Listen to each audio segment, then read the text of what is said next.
একটা ছেলে তিনটি মেয়ের জীবন নষ্ট করতেছে এবং শুধু মেয়েই না, বাচ্চাদের জীবনগুলাও নষ্ট করতেছে। আর আমরা বাঙালিরা শুধু চেয়ে চেয়ে দেখছি আর বিনোদন নিচ্ছি। একটা কথা মাথায় রাখবেন, সত্য কখনো চাপা রাখে না। আপনার যে চরিত্র সেটা কিন্তু বের হয়ে আসবেই, আর আপনাদের আসল রূপ বের হয়ে আসতেছে, এটা সবাই দেখতেছে। সো হ্যালো এভরিওয়ান, আসসালামু আলাইকুম। This is me Ruma from my page ছোট রাঁধুনি রুমা। সো আমি আজকে কাদের নিয়ে কথা বলবো, অবশ্যই হয়তো বা আপনারা জানেন। কয়েকদিন ধরেই ওরা সেই রকম ঝগড়া আমাদের এই ফেসবুক প্ল্যাটফর্মে চলতেছে তাদেরকে নিয়ে। তো আমি প্রথমত বলবো যে আসল রূপ কিন্তু তাদের বের হয়ে আসতেছে। কেননা বর্তমান যে বড় বউ, সে লাইভে এসে মানে যা বললো এগুলো দেখে তো আমি পুরাই শকড ভাই। একটা মানুষ এত রূপ ধরে রাখতে পারে কিভাবে? তো সে বলছে যে ছোট বউ যে তার সিজারের সময় তার মায়ের হাতের চুড়ি বন্ধক রেখে সে তার সিজারের বিল দিচ্ছে। প্রথমত হচ্ছে ইনকাম কিন্তু তিনজনই করতো, জামাই দুই বউ। হ্যাঁ, তো বড় বউ তার মায়ের চুড়ি বন্ধক রেখে কেন টাকা দিবে? হ্যাঁ, প্রথম প্রশ্ন। কেন জামাই যে এতদিন থেকে ইনকাম করলো দুই বউকে নিয়ে, সে টাকাগুলো কোথায় গেল? হ্যাঁ, তো আপনারা একটা কথা মাথায় রাখবেন, এটা দেখে এতটুকু স্পষ্ট, ছোট বউ কিন্তু একটা পোস্টের মাধ্যমে জানিয়েছিল যে তার বড় বউয়ের কথায় সবকিছু চলে। তো এই বিষয়টা দেখে বোঝা যাচ্ছে অবশ্যই যে বড় বউয়ের কথায় সবকিছু চলে। আর স্বামী তো তার বউয়ের সিজার, ছোট বউয়ের সিজার, তো সমান ভাগ তো দুই বউই পাবে, তাই না? বড় বউ যদি পায় 5 টাকা, সমান ভাগ দুই ছোট বউ পাবে 5 টাকা।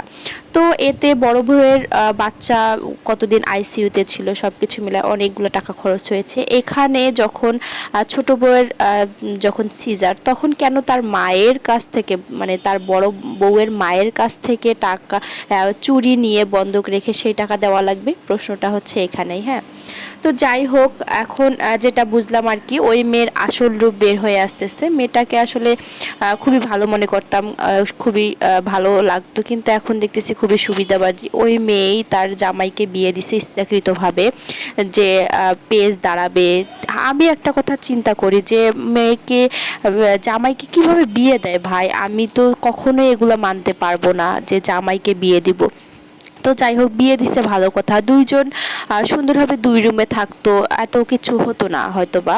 কারণ আমরা যে দেখে আসছি টিভি সিরিয়াল, যেখানেই দেখছি না কেন, কখনো দেখি না যে একই রুমে দুই বউ নিয়ে থাকে। হ্যাঁ, তো অবশ্যই তারা যদি দুই রুমে থাকতো, আলাদাভাবে থাকতো, তাহলে কিন্তু মোটামুটি থাকতো সংসারটা। তো হয়তো বা মাস্টার মাইন্ড মানে বড় বউ যে, সে তার প্ল্যান অনেক বড়, সে প্ল্যান করেই এগুলা করছে যে ভবিষ্যতে এরকমটাই সে চাইছিল। তো যাই হোক, এখন নাকি আশিক জিন ধরেছে, জিন এখন খুব ভালো আছে, জামাই বউ দুইজনে খুব ভালো আছে। তো আমার কথা হচ্ছে ভাই, কেন এই মেয়েটার জীবনটা নষ্ট করলে? আর জামাই, এরকম জামাই যেন কোনো মেয়ের কপালে না জুটে। এরকম জামাই ভাই 2 বছর সংসার করেও বলে যে সে নাকি তার ছোট বউকে ভালোই বাসতে পারে নাই। তো এরকম জামাই আল্লাহ যেন কোনো মানে মেয়েকেই না দেয়। তো আমার ছেলেটার কে কখনোই ভালো লাগতো না। ছেলেটার আসলে রূপ নিয়ে কখনোই আলোচনা করা ঠিক না, কিন্তু ছেলেটাকে আমার কখনোই ভালো লাগতো না।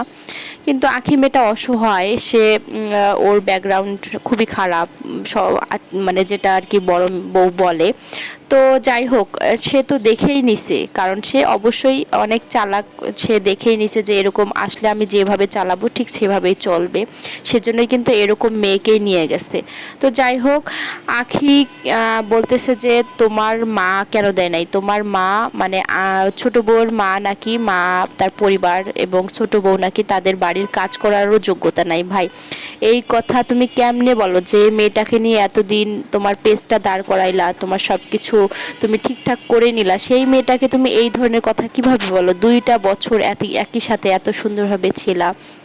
তো বড় বউকে আসলে বলার মতো কিছুই নাই। আর ছোট বউয়ের জন্য অনেক অনেক দোয়া করি, তার একটা বাচ্চা আছে, সেজন্য খুব সুন্দরভাবে চলতে পারে। আমরা সবাই ইনশাল্লাহ সাপোর্ট করব ছোট বউটা। আর হ্যাঁ, ভিতরের কথা হয়তো বা আমরা জানি না কেউই, আস্তে আস্তে আরো অনেক কিছুই বের হবে। এর মাঝে যদি আমার কোনো ভুল ত্রুটি হয়ে থাকে, অবশ্যই সবাই ক্ষমা সুন্দর দৃষ্টিতে দেখবেন।